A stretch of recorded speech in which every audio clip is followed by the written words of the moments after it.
এক গ্রামে বাস করতেন রমির চাচা। তিনি ছিলেন একজন গরিব চাষি।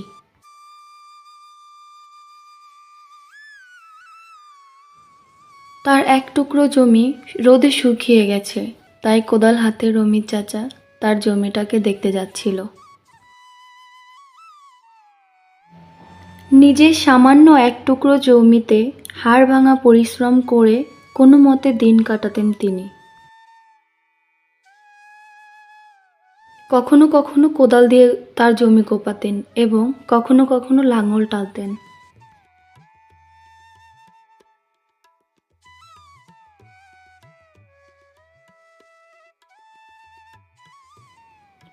রমির চাচা ফসল ভালো হলে খুব খুশি হতেন,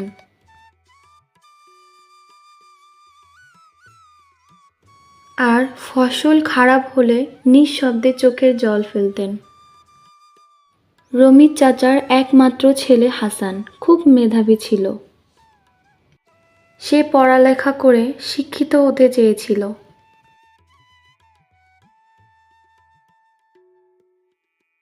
কিন্তু অর্থের অভাবে বই খাতা কেনাও যেন দিন দিন কঠিন হয়ে যাচ্ছিল। একদিন রমির চাচা নিজের শেষ ধানের গাদাটি বিক্রি করে দিল হাসানের জন্য।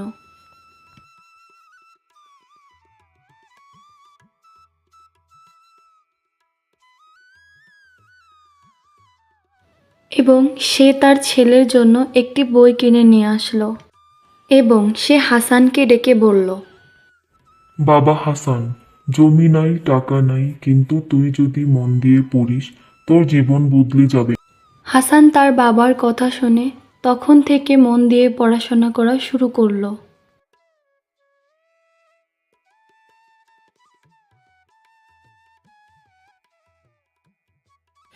10 বছর পর সে হয়ে উঠল একজন সম্মানিত স্কুল শিক্ষক। যেদিন সে গ্রামে ফিরে এলো, তার বাবার সেই ফসলি জমির ধারে দাঁড়িয়ে চোখের জল নিয়ে বলল, বাবা, আমার শিক্ষক আমি না, আপনি।